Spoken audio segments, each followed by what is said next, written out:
My eyebrow. Hey, everybody, this is Harvey Sluggo Wasserman back for the 204th Green Grassroots Emergency Election Protection Coalition Zoom call. It's the night before Christmas, so we're only going to do an hour today, the same with next week, which is the night before my 79th birthday. But I told my kids I am going to tell people I'm 80 because, so the ninth year, I always jump ahead.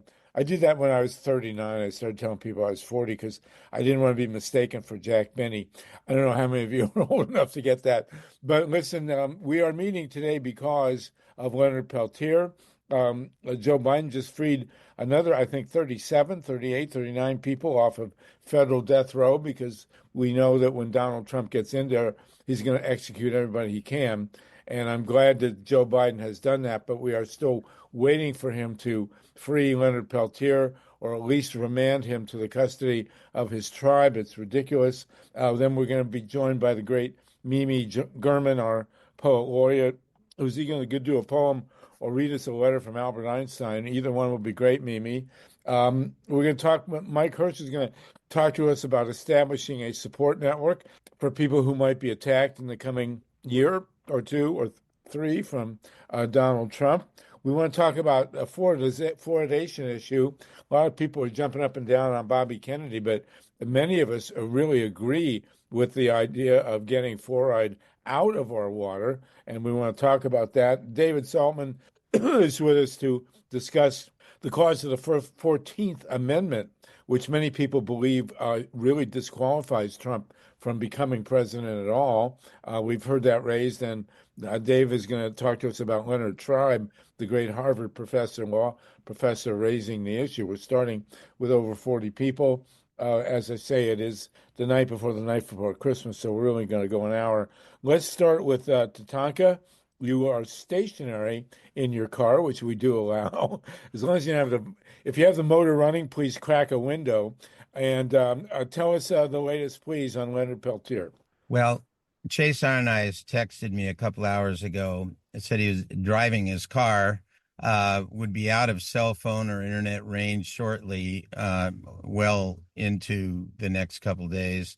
And sorry he can't be with us. I did ask him about next Monday. He said he will be in touch. I do know from prior winter solstice times over the last decade that the Lakota people are in whole solstice ceremony during much of this time period and out of touch with most of the modern world for anywhere from a week to 3 or 4 weeks at times. So people on this GREEP call of sluggers have heard Chase's personal testimony a few times, including once earlier this year when he related his own personal family history with Leonard, including the 2 years, 1971 and 1973, that preceded the standoff on Pine Ridge Reservation, which resulted in the accusation, totally debunked decades ago, of Leonard's guilt or innocence. He's innocent of all charges. So we heard from Chase the tragic story of the FBI funding arms to neighbors of those gunned down fellow Lakota people,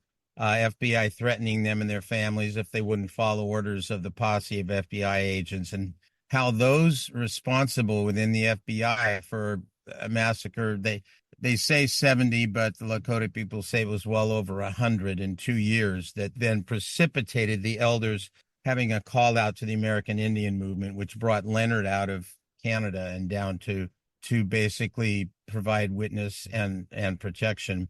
And that those in the FBI hierarchy of that operation were promoted to the highest places, and that they have held forth along with the next generation that have followed them through all these decades of Leonard's imprisonment. So we know it's going to take ganas, it's going to take courage, guts to do the right thing, which is the reason why, we haven't had a Democrat or a Republican president release Leonard all these decades at 50 years in the 50th year now at his elder age, a man plagued with personal health maladies that will, in all likelihood, kill him not too long if he can't get out of that prison. So let's not give up, keep the pressure on. We don't know what's happening around Joe Biden at this moment.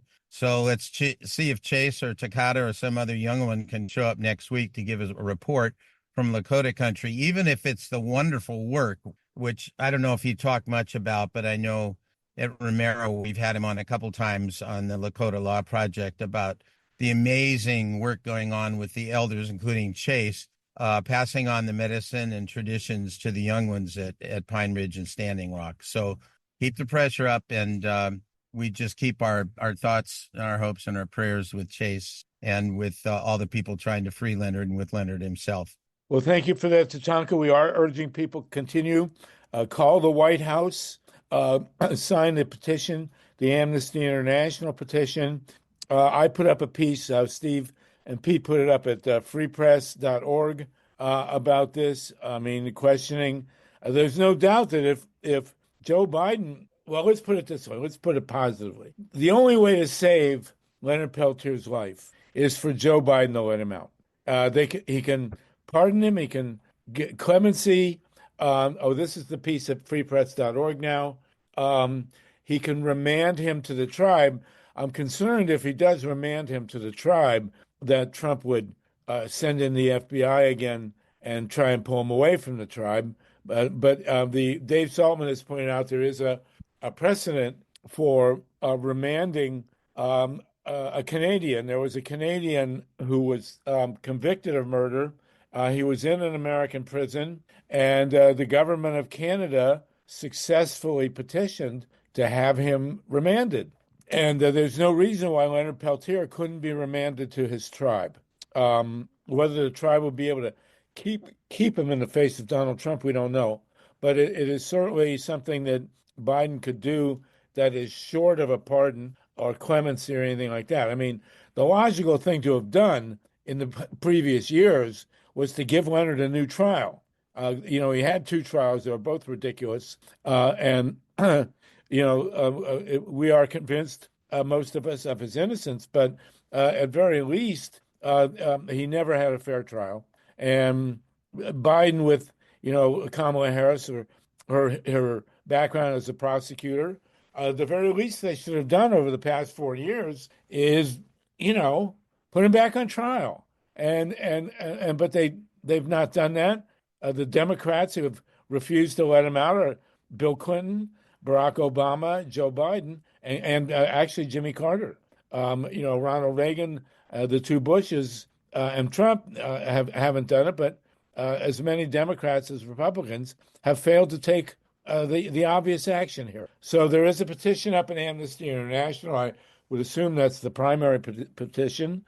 People from Nelson Mandela to Pope Francis to Desmond Tutu have asked that he be granted clemency or a pardon, and many, many, many of the people who were involved in those trials. On the other side, judges and prosecutors have asked that he be, set free. So, and clearly his life is on the line. He will not survive not being pardoned by Joe Biden, or some other method to get him out. So, MILA Reason, did you want to say something? Oh, you're muted.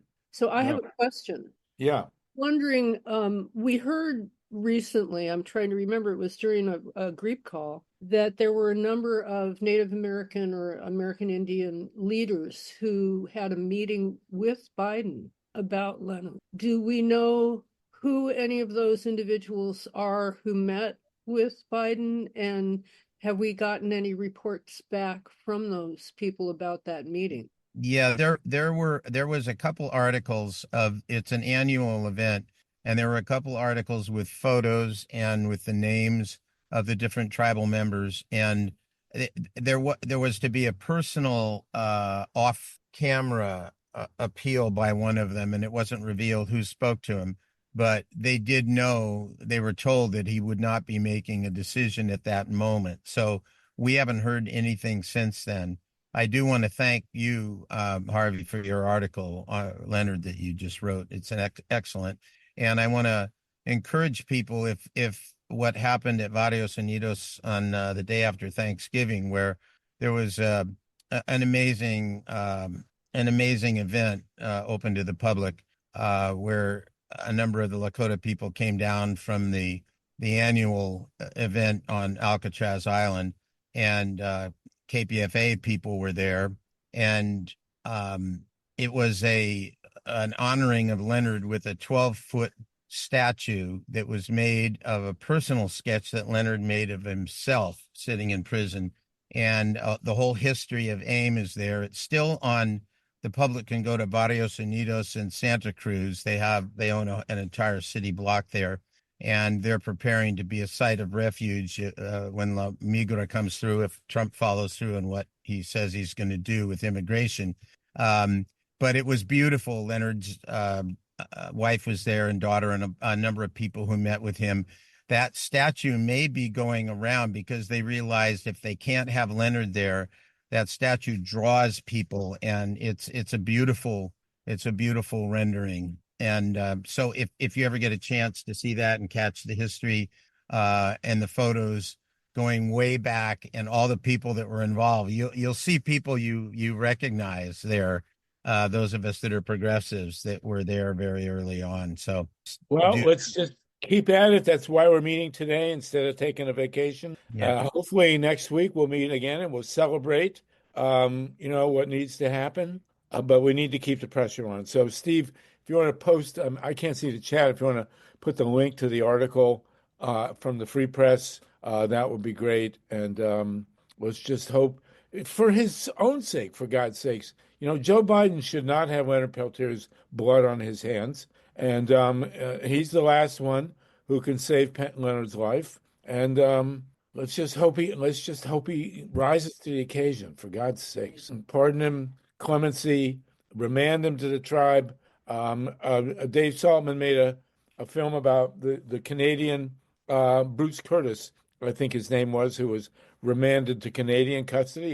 It was a murder conviction. He had been in prison, so not for 50 years though, and he was not an indigenous, but he was Canadian, and the Canadian government put him in prison and then let him go. But here we are. So let's just pray that, and like Julian Assange, which seemed hopeless for many years, Julian is out on a beach somewhere in Australia with his family. I don't think Leonard will go to the beach, but let's at least hope he has the opportunity, at very least, to be with his tribe in Lakota country. So, and I will be in touch with you about Chase, because if we have the opportunity to hear once again the wisdom that he shares about where we are with the whole, multi-century colonial experiment on Turtle Island here, which is the same experiment that's going on with the corporatocracy around the world, he really has some insight. And the change we want to see is not going to go any faster than going first in allyship with the Native people, because they've been living with this and they know the way out, and they are always offering a partnership hand, even as every treaty to their sovereignty signed by members of the United States government has been broken. They still hold out for truth and reconciliation, but starting with justice, right? And starting with the land that is theirs. Thank you. Thank you, Tatanka. Much appreciated, and let's all do our best. You can see the article at freepress.org. It was also published at Smirking Chimp, which is a website that publishes a lot of really good stuff, but it needs to be supported. Smirking Chimp. Okay, you guys. Thank you, Tatanka. You're free to go if you need Thank to. Thank you. You got Carol right next to me here. Oh, we're doing our last minute here. How are you, Carol? It's great. This is Carol. Great to see you both. And please drive carefully. Okay, thanks. Two fabulous, two people who are as great as human beings can get. So wonderful to have you both. Thank you. All right. Well, speaking of which, we have another such member of our species, MIMI GERMAN. MIMI is our poet laureate. MIMI, you have some options. You were going to tell us about Portland. You were going to read us a poem, or you're going to read us a letter from Albert Einstein. What is your pleasure? Well, I decided that I would read a poem because there is history around this letter, which is a letter supposedly from Einstein, and I say supposedly because that's the glitch, to his daughter, which was really to his stepdaughter, but there is a question as to whether or not he actually wrote this letter. So I'm not going to read I want to mention that. Mimi, maybe if you could post the link. There's a fabulous letter. I mean, as good as the letter can get, from Albert Einstein, allegedly from Albert Einstein to his stepdaughter. And the letter is magnificent. Now, its authenticity has been challenged, but the same is true of the Chief Seattle speech. You know, we all grew up on this fabulous speech, allegedly by the chief in the Seattle. His name was Seattle or Sealth, and proclaiming the oneness of humankind with nature. And it's a great. We're not separate from the web of life. That's where that term comes from. And allegedly, it was in a letter from Chief Seattle to Millard Fillmore in the 1840s, the president of the United States, and he was the president. He was the chief of the Northwestern tribes. So its authenticity has been challenged repeatedly, and I've read it. And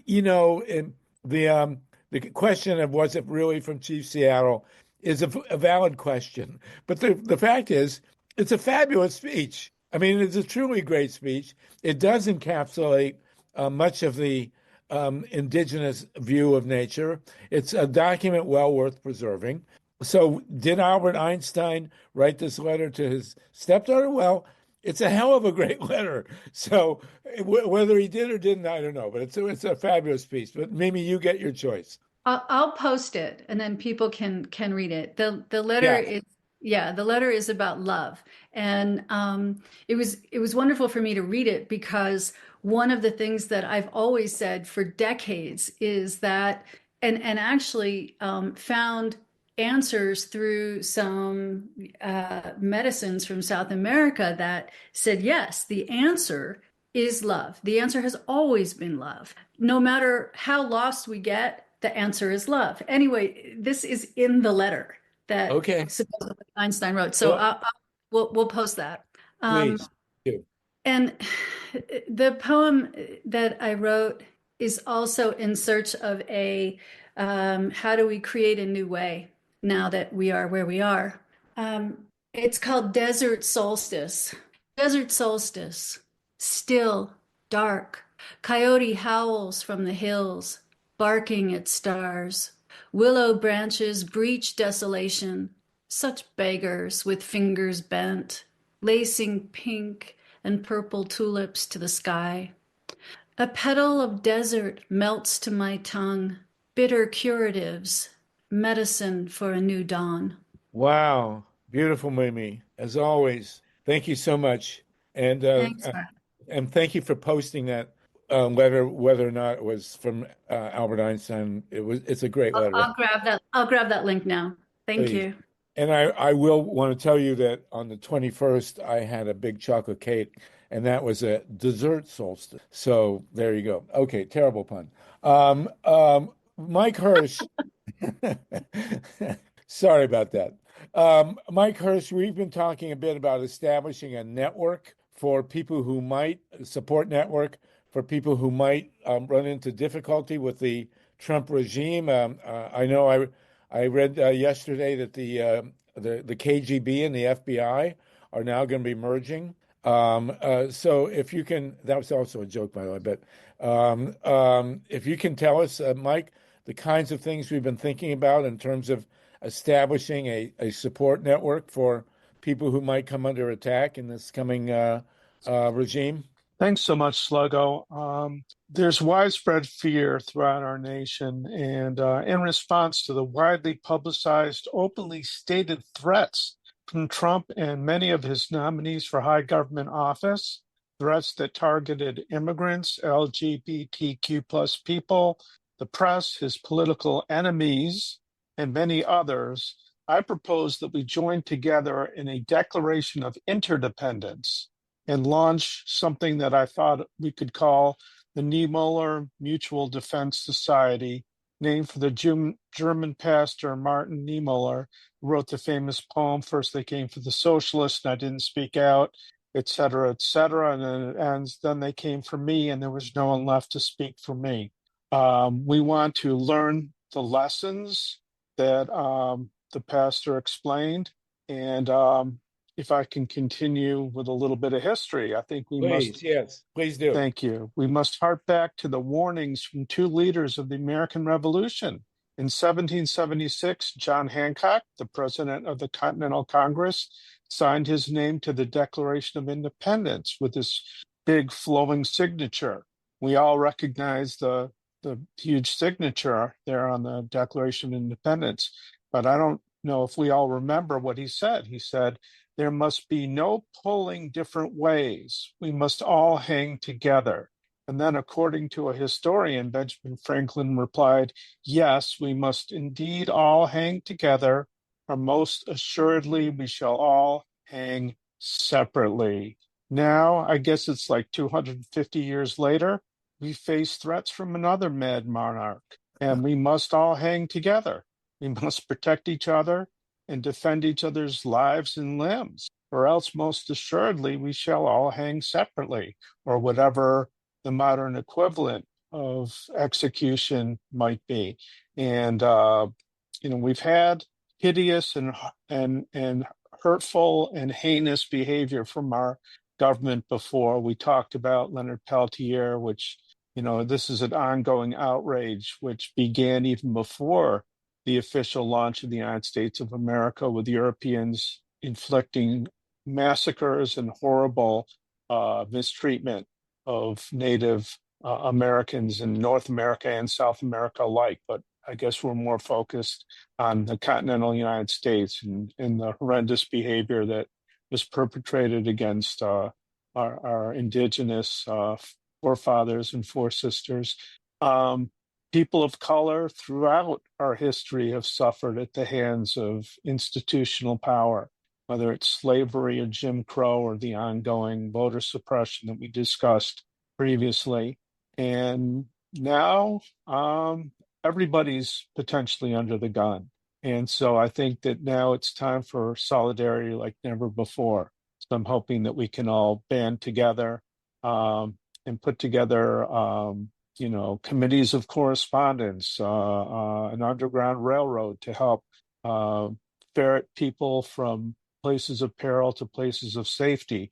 There's a whole lot of historic lessons that we can learn from and implement. And I call upon everybody who hears my voice to spread the word that we need to create and form organized resistance against organized repression that we know is on the way.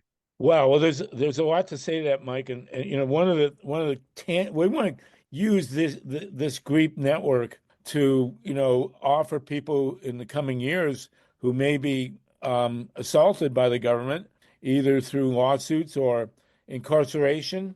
Well, I want to say the government, the regime, and to have perhaps lawyers available for people who will need them. I think we'd be foolish not to anticipate this. We have had two very dictatorial presidents who have actually assaulted individuals merely for speaking out. And those two, Richard Nixon would have, but he didn't have the clout given the divisions in American society at the time. But the two most repressive presidents that we have had in terms of incarcerating people for speaking out have been John Adams and Woodrow Wilson. And not George Washington, by the way. George Washington, my wife and I just watched a fabulous documentary on George Washington. He was actually quite a tolerant guy. And and here we are facing this, and I want to get Dave Saltman to talk about the 14th Amendment in a little bit, but George Washington twice could have been dictator of the United States and stepped away. And in both times, unprecedented in world history. In fact, after the revolution, when the revolution was won and the Treaty of Paris signed in 1783, George III, the King of England, heard that George Washington had resigned his command of the Revolutionary Army and had declined to take absolute power, which 99% of revolutionary leaders in the history of the world, when they win a revolution, they become dictators. I don't need to enumerate, Stalin, Lenin, Mao. I mean, it's a horrible litany of people who betrayed the revolutionary fervor. George Washington did not. George Washington, all he wanted to do was go back to his farm and raise hemp. And that's what, hemp and tobacco and whatever else they had. But nobody could believe that George Washington would step away from power. And then he did it a second time.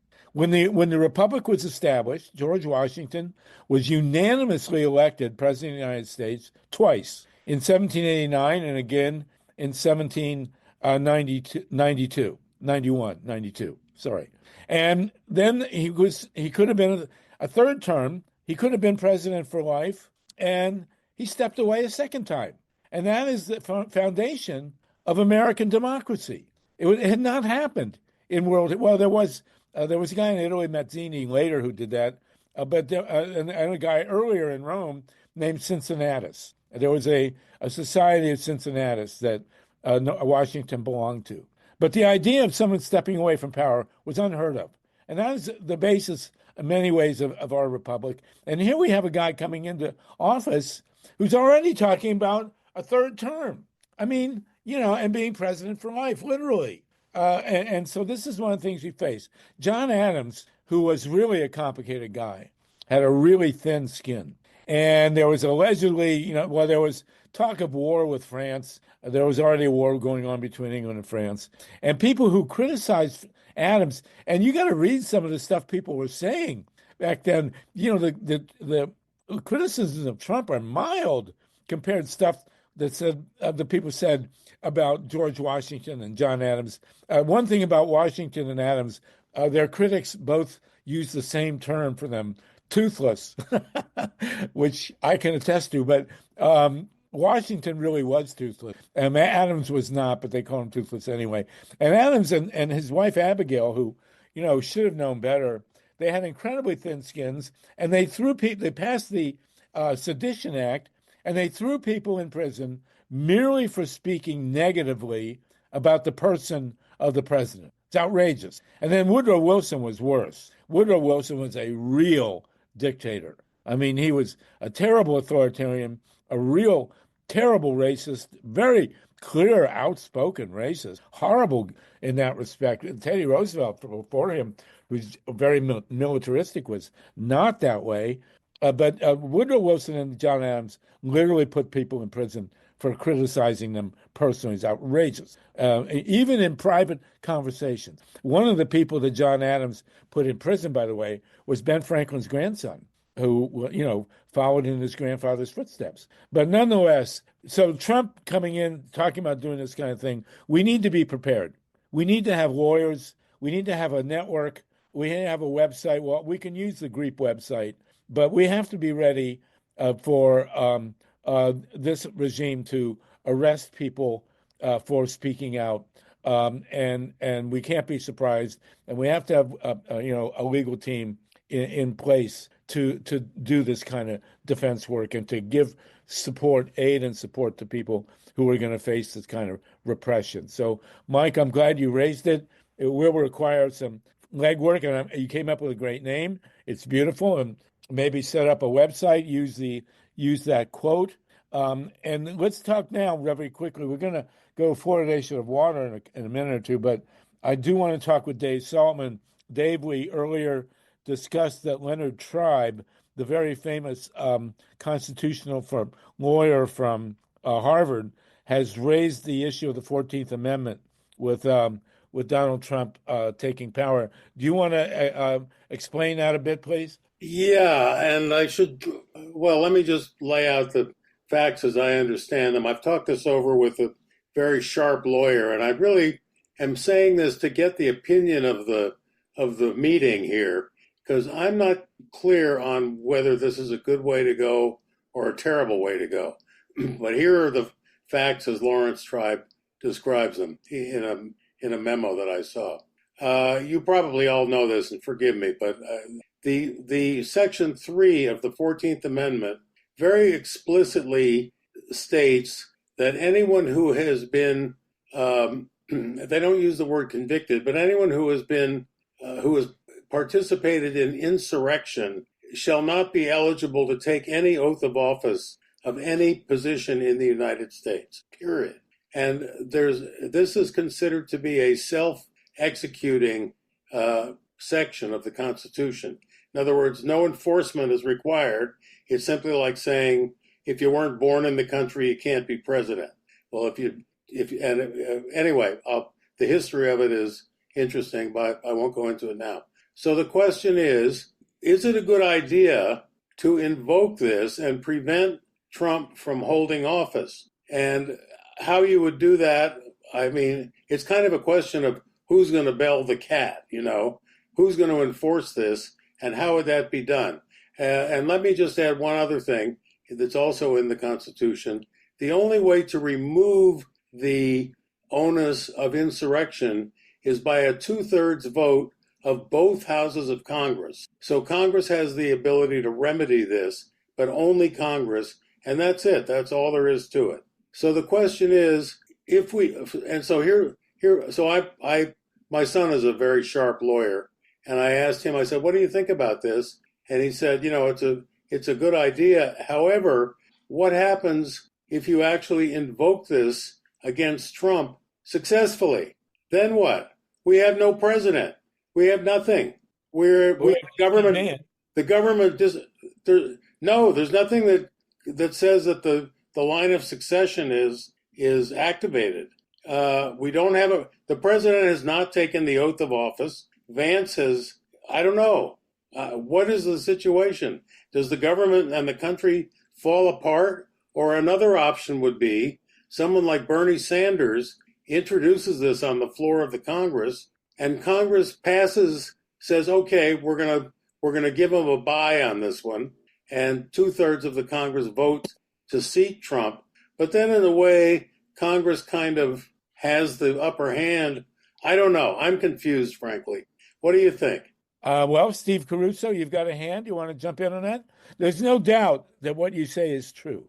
The Right. 14th Amendment was passed after the Civil War Right. to prevent Confederate officers from retaking power. Correct. And here we are, Steve Caruso. Yeah, well, this is what we were screaming back in 2020, when 147 people in the House were concurring with Trump, saying the election was stolen. And now Brian Tyler Cohen and the lawyer Kirshner were discussing this and saying that, yes, Colorado said that he was an insurrectionist, but the Supreme Court said that he can be on the ballot. They didn't say anything about he could win to be president, Oh, he can be on the ballot. So the continuation of the government at that point, you got Elon Musk in there doing all this, I want to sound partisan or nonpartisan, but you just see what's going on. It's just absolutely ridiculous. Well, let me just address that point. That's a very good point. The Supreme Court in Trump versus Anderson took on the Colorado Supreme Court's case, which basically said, the Colorado Supreme Court case said he's definitely guilty of insurrection. That's like not even a question. The question is whether or not he can be on the ballot in Colorado. And the Supreme Court ruling didn't touch the idea of insurrection. It just said states don't have the right to keep a guy off the federal ballot.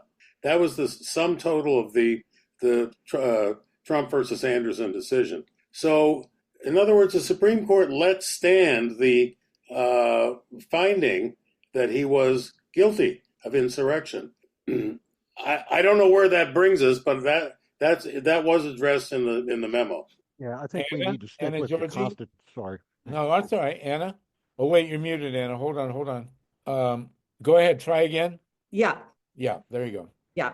Hi, everybody. I have missed a couple of these, partly because that's when our group planning an event in Western Massachusetts for January 18th that is called For Our Projects 2025. And so we're coming back with presenting all the things that we're working on and planning. The thing that I am really missing in this conversation, and maybe someone has done it, is a real analysis of all the dirty tricks, all the things that really cast a big question on whether Trump won this, Some of it I've heard on your show, the fact that in the 7 swing states, he got just above the level needed for a mandatory recount.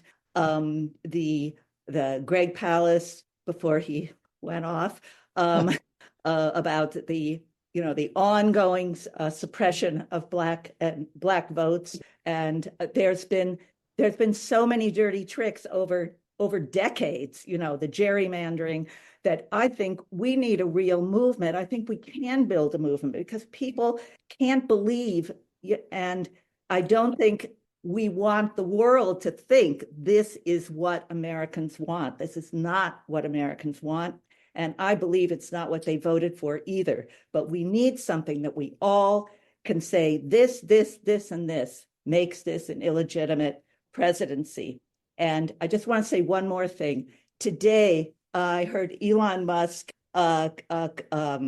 congratulated and supports the AfD in Germany. This is the right-wing party that there is a big movement to ban, to make illegal. And if they don't do it soon, it may be too late. So we've got a lot to talk about besides self-defense, and I think in a certain way, the best defense is a good offense. And you guys have years of experience, and I think we can really use it.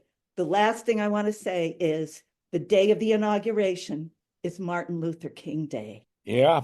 I mean, let's talk about that too. So that's just what I wanted to say. And Anna, real quickly, could you please tell people how we can get involved with your efforts there? Well, this is Franklin County. So we will, I'll send it to whatever you want. We have our new poster, but we've got so many groups that want to co-sponsor. It's really exciting. And we're going to do a lot of publicity about it. And we're going to say, this is where our community's at, because even though we're at a blue state and we have a terrific, except for Richard Neal, we have a really good legislative, representation, state, and Jim McGovern. Look what he's just, done recently, asking for Danziger to be, reinstalled and all that. He instigated that letter in Congress. He's our congressman. We have just great representation, and we have to back them up. I mean, the Democratic Party is, there was something in the Times yesterday about, let's have an opposition party, people. Yeah. Okay. And so anyway, it will be online at traprock.org. If you'll put that in the chat, that'd be great. TRAPROCK.org. Right. Anna is in Western Massachusetts, if you were wondering, near where the Shays Rebellion occurred in 1787. So, Anna, that's good to hear from you. And stay with real quick, Sluggo. Paul Newman in the chat urged us to correct Anna. It's Democratic Party, not Democrat Party. That seems to be what a lot of fascists say, just to be kind of jerks about it. And we're not partisan. I think they're very democratic. Well, that's something else to be talked about. But it arose as a propaganda tool to discredit the entire Democratic Party.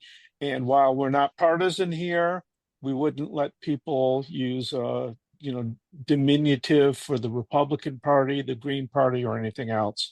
So just as a matter of accuracy and basic respect, we say Democratic Party. We don't play little name games, like the right wingers do.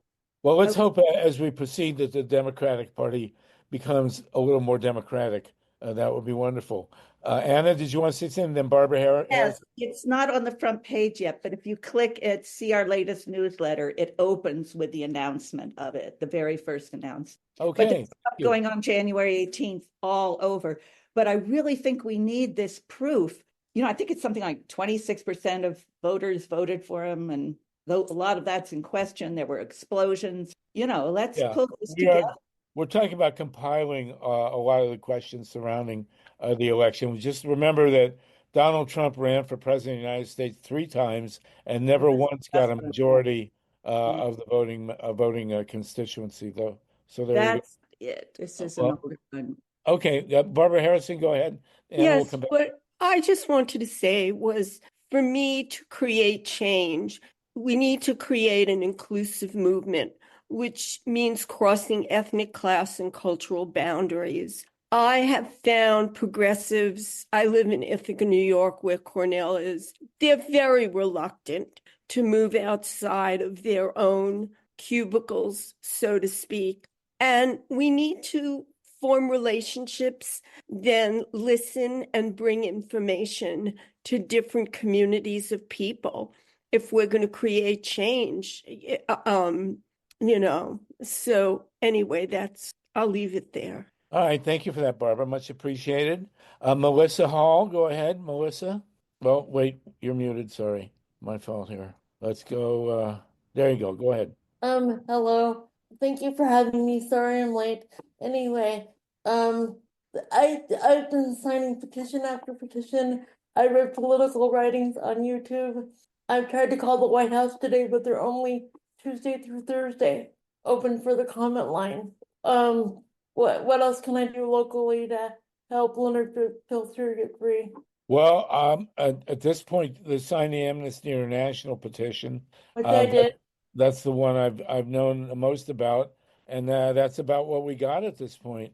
This is a critical moment, and our government has been unresponsive, and is about to get even more unresponsive, I believe.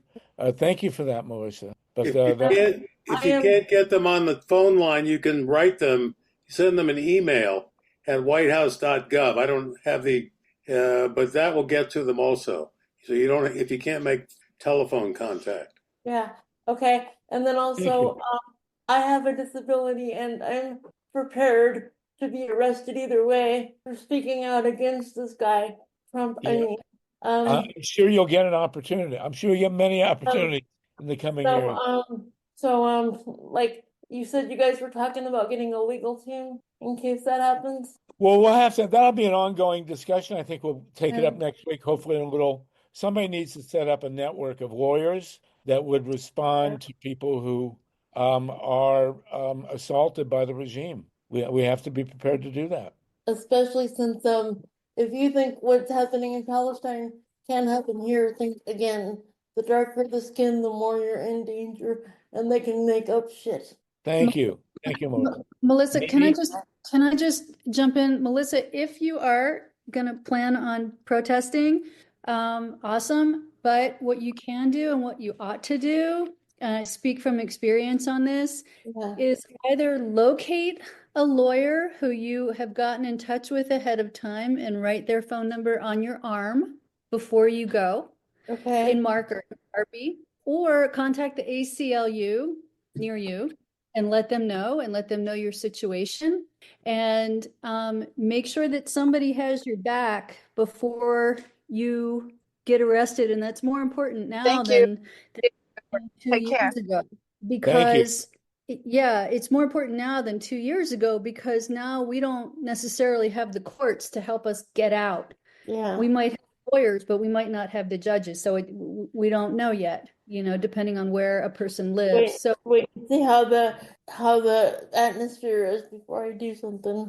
Okay. Yeah, well, the atmosphere is going to be going forward is going to be pretty nasty, as we all know. So let's be prepared. Let's have a network. The ACLU is one of the groups. There's the Lawyers Guild. There are in the NAACP.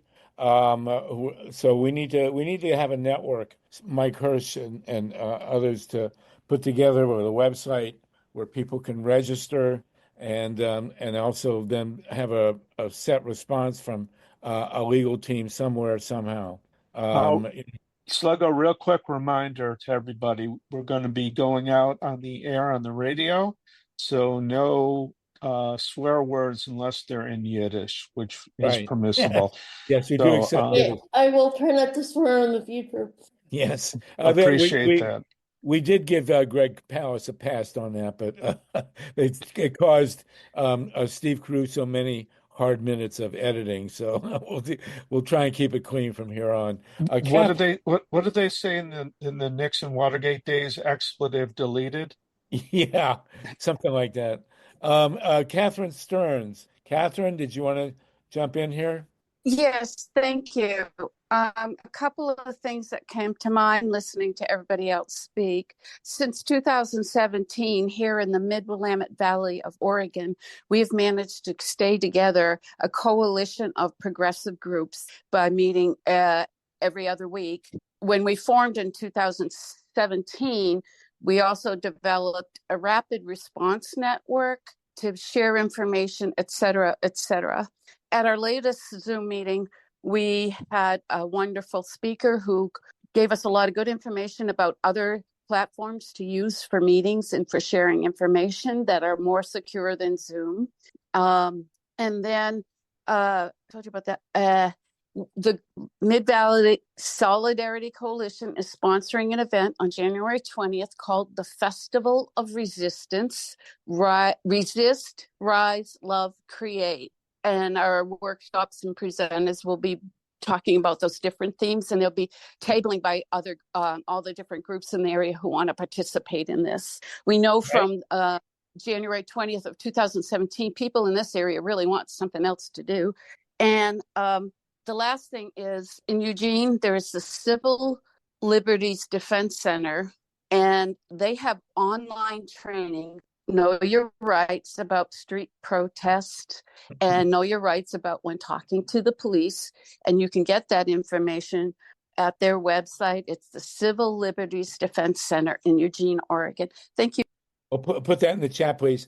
You know, I know it's a little late, but maybe we should all rush and go to law school, and then pass the bar quickly. Salty, go ahead, Dave Saltman. Well, I wasn't going to bring this up, but I think and I don't want to be a scaremonger, although that does seem to be my role in life these days. But I was in Brazil during the dictatorship. I spent a lot of time there during the dictatorship, and I'm here to tell you, a lawyers' guild isn't gonna cut it. People just disappear. Everyone knows who Walter Cronkite is. The Brazilian Walter Cronkite just disappeared one day. He went to the DOPS. That's what they called it in Brazil. The DOPS was the political police. You know, if the FBI is truly weaponized the way they're threatening, and if Elon Musk is truly the new Rasputin, we're going to have to mobilize a lot more than forming 3 times a week support groups. I mean, we're talking about, these guys don't mess around. These people who the Walter Cronkite of Brazil, after he disappeared, was found a few months later hanged in his jail cell. They said he hanged himself with his own belt, and his family said, wait, he wasn't wearing a belt that day. I mean, this is more dire, in my opinion, than we're giving it credit for. And a big issue is the media. How are we going to communicate? I don't have the answer, but I will tell you what they did in Brazil, and it was just kind of an ad hoc response, but it worked really well in a way.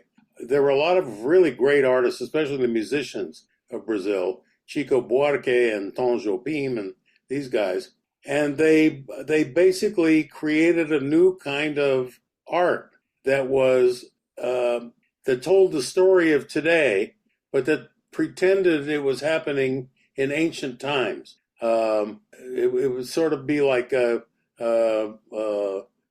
doing Aeschylus, but with a modern day touch to it. So I don't have the answer here, but I think we got to take this more. Oh, I think everybody's taking it seriously. I didn't mean that they weren't taking it seriously. I think we got to really think about self-defense. Let's put it that way. Well, let's talk about it next week. We're almost out of time this week, but we definitely want to take this up. We do want to have a network that people can contact if they're about to disappear or if they still have their cell phone. I mean, the one thing they didn't have, Salty, when you were in Brazil is the internet, and we'll see what use we can make of it. But this is a discussion we're going to have now. So we will have this next week. People need to think about it. Mike, maybe we can talk about setting up an actual network. I love the use of the German poem there. So Mike, do you want to speak? Go ahead, Mike, and then we do have to get to fluoride in the last couple minutes. Go ahead, Mike. I just want to underscore, David, you're absolutely right. This is not just going to be, a bail money ring or, a hotline for lawyers, because that will not get it done. That's why I referenced things like the Underground Railroad, committees of correspondence, and I'm very thankful that you brought up Brazil. I have a good friend who grew up during the days of the junta there. And I asked her, how did you live? How did people communicate? And she told me that there were a number of brave artists, people of stature, who used humor and misdirection and symbolism to criticize the regime. And little by little, a critical mass formed, and they were able to overthrow that junta. And I think we're going to have to make plans and learn from their example. So I look forward to you working with us and informing us on how to put that effective resistance in place if we need it, and it looks like we're going to need it. Well, in nonviolent terms, it is generally recognized that the most effective tool to use against a dictator is ridicule. And I do have to say that Colbert and Jimmy Kimmel have it down to a science, but whether they're still going to be on the air or whether they're going to disappear is another question. So thank you for that, Dave.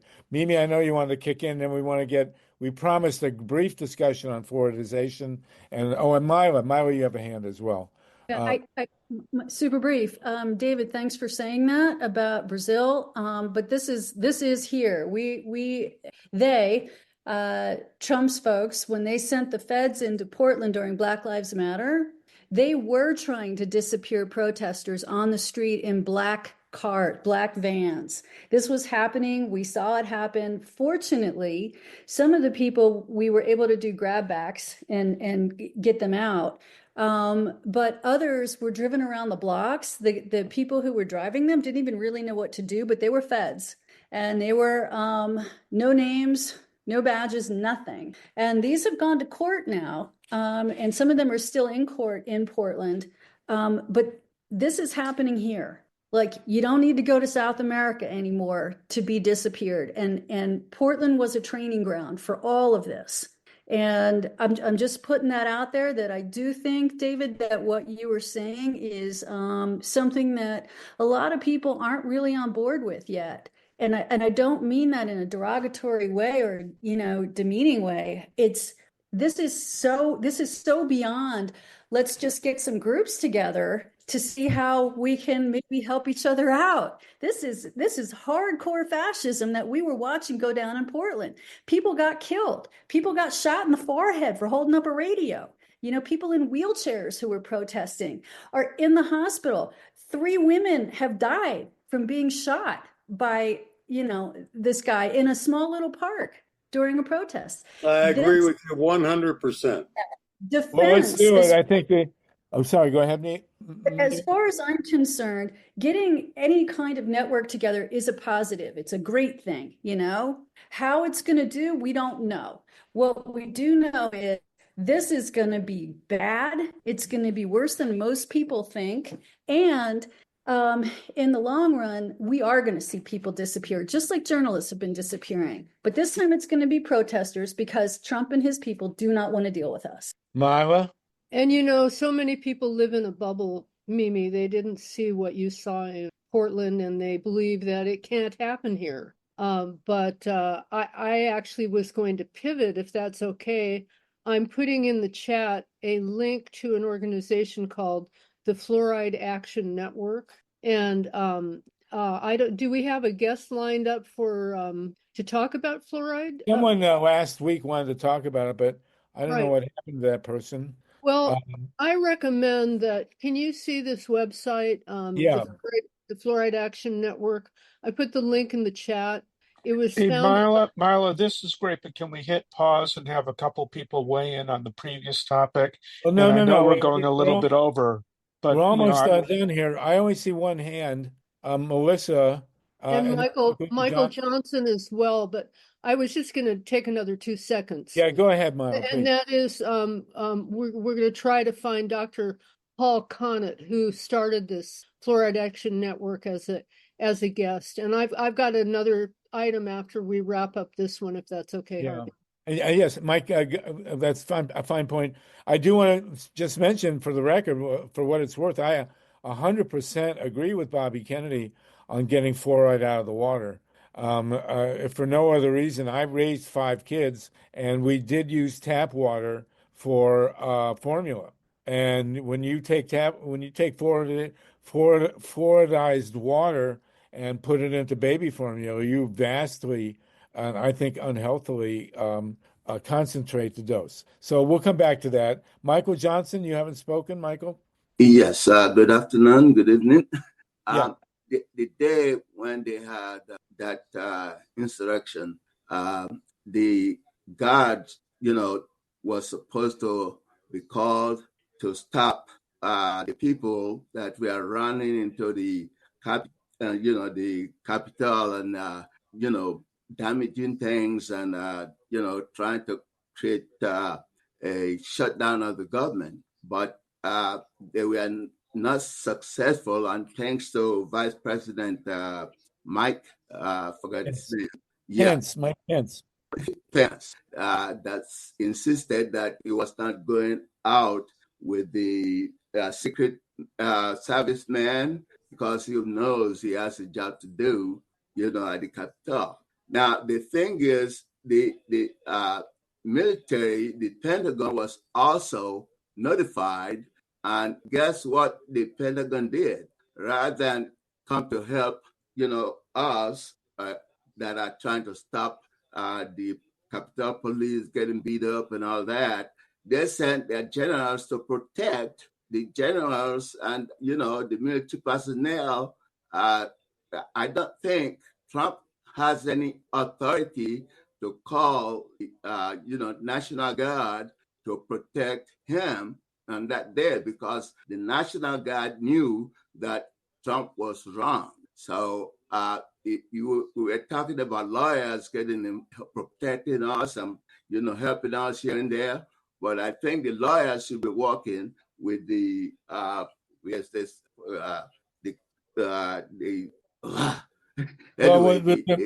general public. In the Pentagon. That's what I was trying to think of, because if they can get involved and let this guy know that this is not democracy and they are not going to work with them to arrest innocent people, and because he was talking about even shooting the chief of the military, assassinating this person and that person that are either military generals and ambassadors because they don't like him. You just for a country this big, you just do not want to abuse your privileges, and that is what I'm reading, that we can get rid of him by using the 14th Amendment.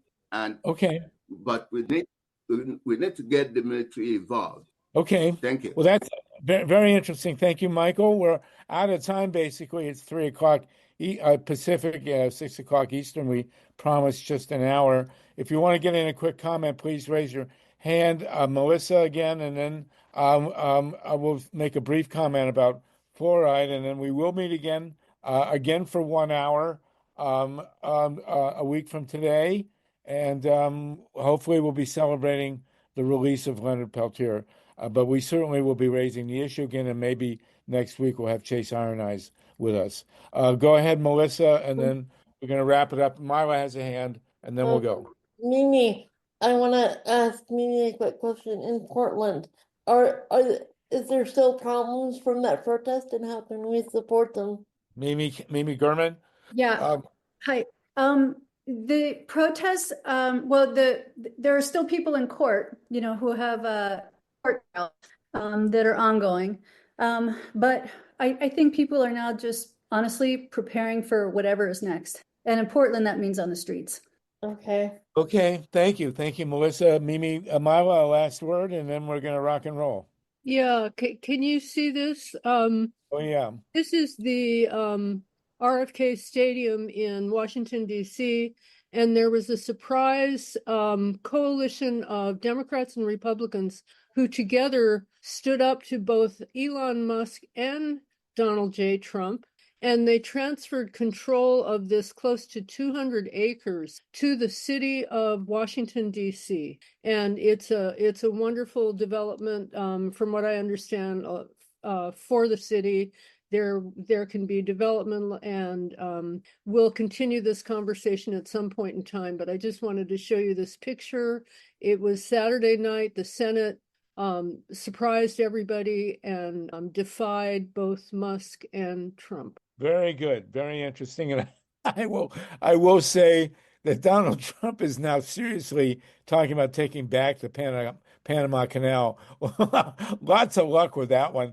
But in terms of RFK, everybody should remember that. Well, you won't, most of you are too young, but in 1970, I believe it was, or 71, 15,000 protesters were locked into RFK by Richard Nixon to stop a major anti-war protest. I was at that protest, but I decided to drop acid and go back to Vermont before everybody was arrested. Had I gotten arrested, I believe I would have gotten a check for $10,000.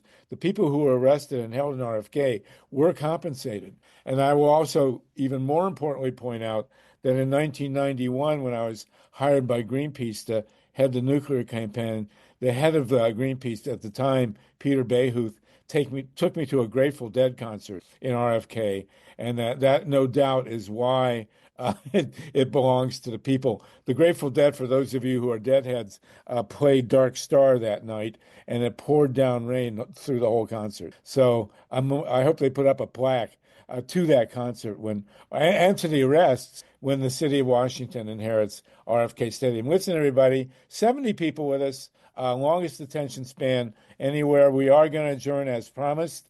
Join us again next week. Hopefully, we'll be celebrating the release of Joe Biden. Take a look at the piece at freepress.org. Mike, let's get going on starting that network. And everybody, have a great Christmas.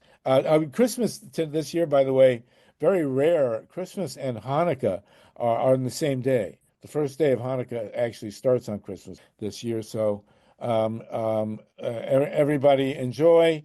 Let's be happy. Let's prepare for the coming years. Thank you, Mimi. Thank you, MILA, everybody. And we'll see you next week. No nukes, everybody. Free Leonard. Free Leonard. And shut Diablo Canyon, for God's sakes. See you next week. No nukes. No nukes.